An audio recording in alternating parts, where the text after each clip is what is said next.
hope you guys are doing pretty well. I'm back with another lesson. तो lesson number 2 में हम पिछले जहाँ तक पहुँचे थे वहाँ से थोड़ा मज़ीद आगे लेकर चलेंगे। प्रीवियसली हमने बात की थी यहाँ पर रेक्टेंगल टूल के बारे में। इसके नीचे कुछ और टूल्स और इसी के अंदर कुछ फीचर्स हैं जिनको ज़रा हम अच्छे से डिस्कस कर लेते हैं। तो फर्स्ट ऑफ ऑल हमारे पास बारी आ जाती है इसके अंदर, जैसे मैंने प्रीवियस लेक्चर के अंदर आपको रेक्टेंगल टूल के बारे में थोड़ा सा बताया था। अगर रेक्टेंगल टूल के साथ हम जाकर इसी को एक बार ले लेते हैं, खींच लेते हैं एक तरीके से, तो आपके पास शेप बनकर आ ही जाती है। अब ये जो कलर आया है, कैसे आया है, किस तरीके से आया है, तो मैं इसको तो अभी आपको बताता चलूँगा, लेकिन उससे पहले आपको एक सिंपल वर्ज़न में कुछ चीज़ें दिखाना चाहता हूँ। तो इसमें अगर मैं जाकर अब शेप को खींचने पर तो बन गया था, लेकिन अगर मैं उसको एक बार क्लिक करके छोड़ दूँ कहीं स्क्रीन पर, तो मुझसे साइज़ेज़ के बारे में पूछ रहा है। तो साइज़ेज़ यहाँ पर हमारे पास बोल रहा है कि लाइक 295 इसकी विड्थ में बनेगा और 131 इसकी हाइट में हमारे पास ये बन जाएगा। लेकिन अगर आपको बिल्कुल ये परफेक्ट शेप बनानी है, तो आपको इसकी विड्थ और हाइट दोनों बराबर रखनी पड़ेगी। मिसाल के तौर पर अब मैं जाकर यहाँ से इसको 200 रख लेता हूँ, तो अब इसकी जो होगी हमारे पास हाइट को भी मैं 200 रख लेता हूँ, जिससे हमारे पास एक परफेक्ट शेप बनकर आ जाएगी। मैं इसको ज़रा लेने के बाद देखिए यहाँ पे सामने एक शेप तो बनकर आ चुकी है। अब देखें एक और हमारे पास ऑप्शन आ जाता है अगर मैं दोबारा करना चाहूँ तो। साथ में जो चेन का ऑप्शन मौजूद है, अभी चेन का ऑप्शन कुछ इस तरीके से काम करता है कि अगर आप इसको यहाँ पर से क्लिक कर लें और आप ऊपर की वैल्यू को 300 कर दें, तो नीचे की वैल्यू ऑटोमेटिकली 300 हो जाएगी। लेकिन अगर इस चेन को बंद रखा जाए और अगर आपने इसके पहले वैल्यू यहाँ पर से 350 करके रखी है और उसके बाद जाकर आपने चेन को जोड़ दिया, तो अब इस 350 में जैसे थोड़ा बहुत इजाफा होगा, तो दूसरे में भी इजाफा होगा, लेकिन वो गैप बीच में मेंटेन ऐसे ही रहेगा जैसे अभी रह रहा है। अब इसमें ज़रा हम एक काम करते हैं कि कुछ और चीज़ों को ज़रा देख लेते हैं। आपके पास अभी ये एक डिब्बा बनकर आ तो चुका है। अब मैं इसके साथ एक काम करता हूँ कि यहाँ से जाकर ऑल्ट का बटन प्रेस करूँ। हमारे पास शेप के ऊपर आने के बाद ऑल्ट का बटन दबाने के साथ-साथ हम क्लिक को भी यहाँ पर से पकड़ के दूसरी तरफ लेकर जाएँ, तो हमारे शेप की एक कॉपी बनने लग जाती है। लेकिन मेक श्योर करें यहाँ पर कि हमारे पास जो कॉपी बन रही है, तो उस दौरान हम पहले क्लिक को छोड़ दें, ना कि ऑल्ट के बटन को। अगर हम ऑल्ट के बटन को छोड़ेंगे, तो सिर्फ़ और सिर्फ़ लोकेशन चेंज होगी, कोई कॉपी जनरेट नहीं होती। लेकिन अगर आप यहाँ से आकर ऑल्ट के बटन को और दोनों को साथ लेकर चलते हैं, तो आपके पास इसकी एक कॉपी बन जाएगी प्रॉपर्ली। ये तो था हमारे पास कॉपी डुप्लिकेट बनाने का तरीका इसके अंदर। अब इसमें एक और चीज़ ये भी है कि अगर हमने कैसे भी कोई एक्शन परफ़ॉर्म किया, मिसाल के तौर पर मैंने इस शेप को चेंज करके इस पोज़ीशन पर मैं लेकर आ गया, तो एक पोज़ीशन में चेंज आया। लेकिन मैं चाहता हूँ कि ये चेंज दोबारा हो और उसी एंगल पर उतने चीज़ पर दोबारा हो, मैं कीबोर्ड से जाकर कंट्रोल डी दबाऊँगा। तो अगर मैं कंट्रोल डी दबाता हूँ, तो वो चेंज दोबारा से दोबारा होने लग जाता है। अब इसके साथ मैं आपको कुछ करके दिखाता हूँ। तो मैं इधर से जाकर एक रेक्टेंगल ले लेता हूँ और रेक्टेंगल में एक स्क्वायर बना देता हूँ, बल्कि ठीक है स्क्वायर। उसके बाद जाकर मैं इसकी कॉपी ले लेता हूँ ऑल्ट के साथ। और आपको ये जो पिंक कलर की लाइन्स हैं ये हेल्प कर रही हैं कि आप बिल्कुल सही लाइन पर जा रहे हैं कि नहीं जा रहे हैं। अब मैं इसके बाद जाकर कंट्रोल डी करके एक दो कॉपियाँ मज़ीद जनरेट करवाता हूँ, क्योंकि उसी एंगल और उसी इसके ऊपर मज़ीद कॉपियाँ जनरेट करने के लिए हेल्प करेगा। और मैं सबको सेलेक्ट करने के बाद जाकर ऑल्ट का बटन प्रेस कर दूँ और नीचे की तरफ लेकर आ जाऊँ क्लिक के साथ, तो इसकी एक और कॉपी पूरी सीक्वेंशियली जनरेट होती है।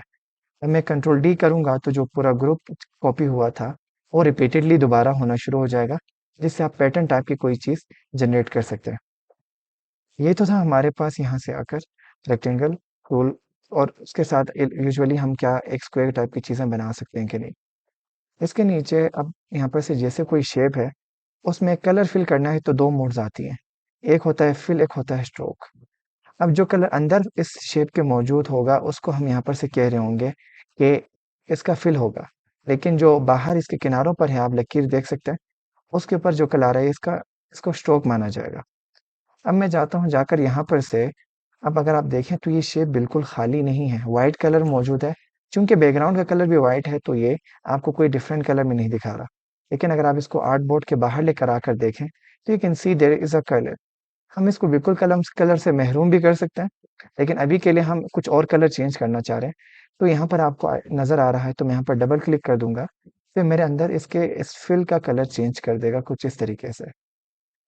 लेकिन अगर आप स्ट्रोक का कलर चेंज करना चाहते हैं, तो ये जो स्ट्रोक का कलर है यहाँ से नीचे से चेंज होगा। अब जो चीज़ सिलेक्टेड होगी उसका कोना दूसरे के ऊपर आया होगा, लेकिन अभी हमारे पास सिलेक्शन फिल की है, तो इसका कोना इसके ऊपर मौजूद है। अगर मैं इसको यहाँ पर से स्ट्रोक की तरफ लेकर चलूँ, तो स्ट्रोक का कोना इसके ऊपर आ चुका है। डबल क्लिक कर लेते हैं और यहाँ से जो भी कलर अब चेंज होगा, वो हमारे इसके किनारों पर होगा। अभी आपको ये छोटा-सा चेंज नज़र नहीं आ रहा, लेकिन आप जब इसको जाकर यहाँ से स्ट्रोक में इज़ाफ़ा कर देंगे, तो आप इसका डिफ़रेंस देख सकते हैं कि कितना क्लियर है यहाँ पर। तो इसी तरह आप जाकर कोई भी कलर फिल में या स्ट्रोक में ले सकते हैं। यहाँ पर एक छोटा-सा ऑप्शन आ रहा है आपके पास, जिसमें एक स्वैप फिल एंड स्ट्रोक का यहाँ पर से जिसका शॉर्टकट शिफ्ट एक्स भी है। ये कुछ इस तरह करेगा कि आपके जो फिल के अंदर कलर मौजूद है वो स्ट्रोक पर शिफ्ट कर देगा और जो स्ट्रोक पर है वो फिल के अंदर शिफ्ट कर देगा। अब आप देख सकते हैं दोनों कलर को मैं जैसे जाकर यहाँ पर से क्लिक कर दूंगा, तो मेरे पास ये फिल स्ट्रोक और स्ट्रोक फिल में कन्वर्ट हो जाता है और ये कलरिंग के लिए इस्तेमाल होने वाले मेथड्स हैं। अब अगर आप चाहते हैं कि किसी शेप के अंदर कोई कलर मौजूद ना हो, तो अभी तक मेरा सिलेक्टेड है यहाँ पर से फिल और मैं जाकर यहाँ से जो नन के इसके ऊपर क्लिक कर देता हूँ, तो मेरे इसके अंदर जो कलर होगा वो एम्प्टी हो जाएगा। लेकिन उस वक़्त जो व्हाइट मौजूद भी था और एम्प्टी में कोई फ़र्क नज़र नहीं आ रहा, क्योंकि इसके पीछे जो बैकग्राउंड है, ये इसको कवर कर रहा है। लेकिन अगर आप बाहर जाकर देखें, तो अब ये हमारे पास एम्प्टी है टोटली। अब मैं इसको दोबारा इधर लेकर आता हूँ, लेकिन आपको एक चीज़ बताना चाह रहा हूँ इसके साथ कि अब हमारे पास पहले तो व्हाइट कलर मौजूद था, तो मैं यहाँ से इसकी सिलेक्शन ले सकता था। लेकिन अब कोई चीज़ मौजूद नहीं है, तो कोई चीज़ हाथ में नहीं आ रही। इसके लिए इसके अंदर कोई कलर मौजूद होना ज़रूरी है। मिसाल के तौर पर हमारे पास जो लैपटॉप है, अगर मैं इस लैपटॉप की स्क्रीन के ऊपर पंच करता हूँ तो स्क्रीन टूट जाएगी क्योंकि कोई ना कोई चीज़ सामने मौजूद थी। लेकिन अगर मेरे पास स्क्रीन बिल्कुल खाली और सिर्फ उसका फ्रेम लगा हुआ हो, तो मेरा हाथ दूसरी तरफ बेशक चला जाएगा, लेकिन वो उसको टच नहीं कर सकता क्योंकि वो स्क्रीन मौजूद ही वहाँ पर नहीं थी। तो उसी तरह अगर मैं जाकर यहाँ पर से सिलेक्ट करने की कोशिश करता भी हूँ, तो ये सिलेक्ट नहीं हो रहा क्योंकि हमारे पास यहाँ पर कोई चीज़ एग्ज़िस्ट ही नहीं करती। अब इसके लिए काम करते हैं यहाँ पर कि मैं जाकर अम, अब आपको सिलेक्ट करना भी है तो आपको किनारों पर आकर करना होगा या फिर आपको इसके गिर्द एक सिलेक्शन बनानी होगी, जिसके थ्रू ये आपके हाथ में आ जाए। उसके बाद जाकर आप इसको मूव करेंगे, तो भी आप या तो यहाँ मिडल पॉइंट से मूव करना पड़ेगा आपको, या तो फिर आपको इसके स्ट्रोक से मूव करना पड़ेगा। आप यहाँ बिल्कुल दूसरे एरिया से नहीं कर सकते क्योंकि दूसरे एरियाज के अंदर कुछ ना कुछ और चीज़ें मौजूद हैं। लाइक अभी यहाँ पर मौजूद नहीं है, सॉरी। यहाँ पर सब जाकर मैं व्हाइट कलर डाल देता हूँ कि एक अलग तरीके का शेड ऑफ कलर आ जाता है कुछ यहाँ पर इस तरीके से। तो ये कुछ इस तरीके से आ जाती है। अब ये तो हमारे पास कलरिंग करनी मैंने आपको थोड़ी बहुत सिखा दी। अब इसके नीचे जो टूल्स मौजूद हैं जिसके अंदर बात आती है हमारे पास राउंडेड रेक्टेंगल टूल की। तो राउंडेड रेक्टेंगल टूल अब किस तरीके से इस्तेमाल होगा? अब जब जाकर आप इसको खींच के बना भी देंगे तो काफ़ी हद तक सिमिलर एक इंटरफ़ेस देता है कंपेयर टू हमारा रेक्टेंगल या स्क्वायर के। बस जो मेन फ़र्क आपको यहाँ पर नज़र आएगा उसके किनारे थोड़े से राउंडेड है।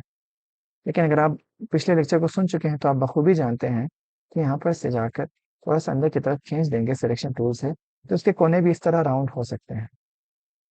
दरअसल बात ऐसी है कि हमारे पास जो previous versions of like Illustrator में हमारे पास ये छोटे-छोटे डॉट्स मौजूद नहीं होते थे 2017 से पीछे।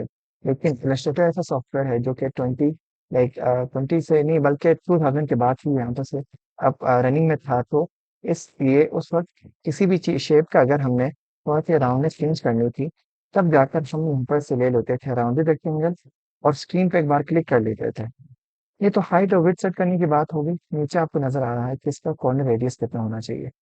द मोर यू इंक्रीज़ उतना ही किनारा गोल होगा और आप देख सकते हैं कि कितना गोल हो रहा है। अगर आप इसको एक बार क्लिक करके इसकी रेडियस को कम कर दें किनारे से और इसको मैं 16 तक लेकर आता हूँ, तो किनारे काफ़ी हद तक कम गोल हैं। अब ये बेशक मौजूद है, तो अब इस फीचर की ज़रूरत क्या रही? दरअसल बात ऐसी है कि लोग जो 20-20 साल से इलस्ट्रेटर इस्तेमाल कर रहे हैं, some of them are used to this method. तो अब वो अचानक का सटल चेंज हमारे पास थोड़ा-सा इश्यू लेकर आ जाएगा, लोग आदी हो जाएँगे किसी चीज़ के, तो उसके बाद उसको पढ़ना आसान नहीं होता। उनकी फीचर्स के लिए, उनके इंटरेस्ट के लिए इसको अभी तक यहाँ पर से रखा गया है। बाकी हमारे पास इस टूल का काम दूसरे वाले भी कर सकते हैं वहाँ पर से। अब यहाँ पर से जैसे मैं नीचे से टूल निकालता जा रहा हूँ, एक इम्पोर्टेंट चीज़ के जिसके अंदर मज़ीद इस तरीके से टूल्स मौजूद होंगे, वहाँ पर आपको एक छोटा-सा एक डॉट की तरह नज़र आ रहा है। ये तो आप इसके ऊपर थोड़ी देर क्लिक करके रखेंगे तो पूरा टूल बार खुल जाएगा, या तो फिर आप जाके साइड पर क्लिक करेंगे तो भी खुल जाएगा। अब मैं चल रहा हूँ यहाँ पर से थर्ड टूल जो है हमारे पास एलिप्स टूल। मैं एलिप्स टूल को यहाँ पर से थोड़ा-सा खींच कर बड़ा कर देता हूँ, तो आप देखिए हमारे पास एक शेप बनकर आ रही है। अब एलिप्स टूल हमारे पास सर्कल के टाइप के बन के आ रहा है, लेकिन इसके किनारे काफ़ी मोटे हैं। दरअसल हमने स्ट्रोक बढ़ाया था, आपको याद है, जिसकी वजह से काफ़ी हद तक मोटा है। अब इसमें और हमारे पास नॉर्मल शेप में एक फ़र्क आता है, डिफरेंस, मेजर डिफरेंस। वो कुछ इस तरह आता है कि अगर मैं जाकर यहाँ से इस तरीके की शेप लेता हूँ और डायरेक्ट सिलेक्शन टूल से जाकर किसी पॉइंट को पूरा साथ में जब मूव करता हूँ तो सारा मूव होने लगता है, लेकिन आप एक बार क्लिक करके करेंगे तो इसकी पोजीशन चेंज होने लगती है उसी पॉइंट की। अब यहाँ पर आप अगर आकर ऐसा करते हैं तो लाइक हर एंकर पॉइंट इस तरीके से यहाँ पर से निकलना शुरू हो जाता है। दोबारा दिखा देता हूँ। मैं जाकर अगर यहाँ से किसी पॉइंट के ऊपर क्लिक कर दूँ तो मुझे इसके एंकर पॉइंट शो होने शुरू हो जाते हैं। एंकर पॉइंट से कुछ ऐसा होगा कि आप एक कोने को नीचे लेकर आएंगे तो दूसरा कोना ऑटोमेटिकली ऊपर जाना शुरू हो जाएगा। दूसरा वाला ऊपर लेके जाएंगे तो दूसरा वाला नीचे आना शुरू हो जाएगा।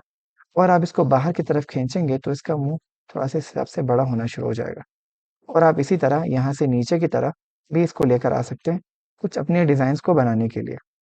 ये था हमारे पास इलिप्स टूल। इसके अंदर एक और फीचर भी हमारे पास मौजूद है, जिसमें अगर आप थोड़ा-सा पाई चार्ट टाइप की कोई चीज़ बनाना चाहते हैं, तो आप इसको सर्कल को पहले ले लेंगे। मैं शिफ्ट मेंटेन करके रख रहा हूँ, ताकि मेरे पास एक परफेक्ट सर्कल बनकर आ सके। अब यहाँ पर से जाकर आपको एक छोटा-सा डॉट और नज़र आ रहा है। आप इसको थोड़ा पकड़ के कम कर देंगे, तो ये उसी हिसाब से अपनी चीज़ें थोड़ी-सी छोटी करनी शुरू कर देगा। शेप अब बिल्कुल गोल नहीं रहेगा, बल्कि जैसे कोई कट लग जाता है, ऐसे आपके पास सामने नज़र आ जाता है। आप इसको मज़ीद एक्स्ट्रा भी लेकर जाएँगे तो उल्टा शुरू से स्टार्ट होने लग जाता है, इस तरीके से। और आपको स्टार्ट एंगल, एंड एंगल और पाई एंगल आपको अच्छे से बता रहा है कि कितना इसका होगा। इसके बाद चलते हैं, जाने के बाद आप यहाँ से अगर देखेंगे तो पॉलीगॉन टूल मौजूद है। पॉलीगॉन जिसके 6 कोने होते हैं उसको पॉलीगॉन कहा जाता है। तो उसी तरह आप जाकर इसकी प्रॉपर्टीज़ की भी बात कर लें, तो अगर मैं जाकर यहाँ से पॉलीगॉन ले लेता हूँ और एक बार क्लिक कर देता हूँ, तो मुझसे पूछा जा रहा है कि मुझे कितने साइड्स चाहिए। यूजुअली इसके तो 6 साइड्स होते हैं। अगर आप इसको डायरेक्टली खींच लेते हैं तो आपको एक कोनों के बारे में नहीं पूछता कि कितने होने चाहिए। लेकिन एडवांस फीचर्स के अंदर आप इसके कोने मज़ीद इजाफा भी कर सकते हैं।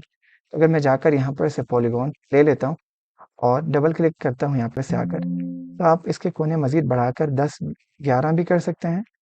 मिनिमम कम आप इसका 3 कर सकते हैं, क्योंकि 3 से कम हमारे पास कोई एक शेप टाइप की चीज़ नहीं रह जाती। उसके बाद एक लाइन ही रह जाएगी। मैं इधर आ जाता हूँ, आप देख सकते हैं कि हमारे पास कुछ इस तरीके से बनकर आ चुका है। इसको करने का एक और मेथड भी है कि अगर आप जाकर इसको इस तरीके से थोड़ा बड़ा कर देंगे और आप कीबोर्ड के ऊपर जो एरो कीज आते हैं उनको ज़रा प्रेस करके, अगर आपने जो शिफ्ट के नीचे आता है हमारे राइट शिफ्ट के, वो इन उन एरोस कीज की बात कर रहा हूँ, उसके अगर कीबोर्ड हैं तो वहाँ पर थोड़ा सा मजीद राइट की तरफ आ जाएगा। उन एरो कीज में से आप नीचे वाला प्रेस करेंगे तो इसके कोने कम होंगे, लेकिन मिनिमम हम पहले ही टच कर चुके हैं। तो अगर आप अपर वाला प्रेस करेंगे तो इन कोनों में मजीद इजाफा आ जाएगा कुछ इस तरीके से। और अगर आप नीचे वाला प्रेस करेंगे तो इसके कोने मजीद कम होते हुए इस तरह चले आएंगे। लेकिन अगर आपने एक बार क्लिक छोड़ दिया और आप अगली बार रीसाइज करने आ गए और आपने एरोज दबाए तो इसके ऊपर कोई असर नहीं पड़ता। ये तभी तक के लिए लिमिटेड है जब तक आप इसको थोड़ा सा, जब तक एक बार आप क्लिक छोड़ नहीं देते तब तक आप ये चेंजेस लेकर आ सकते हैं कि इसके साइड्स कितने होने चाहिए। तो ये बात होगी हमारे पास कुछ बेसिक मजीद टूल्स की, तो आपने इनको भी एक बार एक्सप्लोर कर लेना है।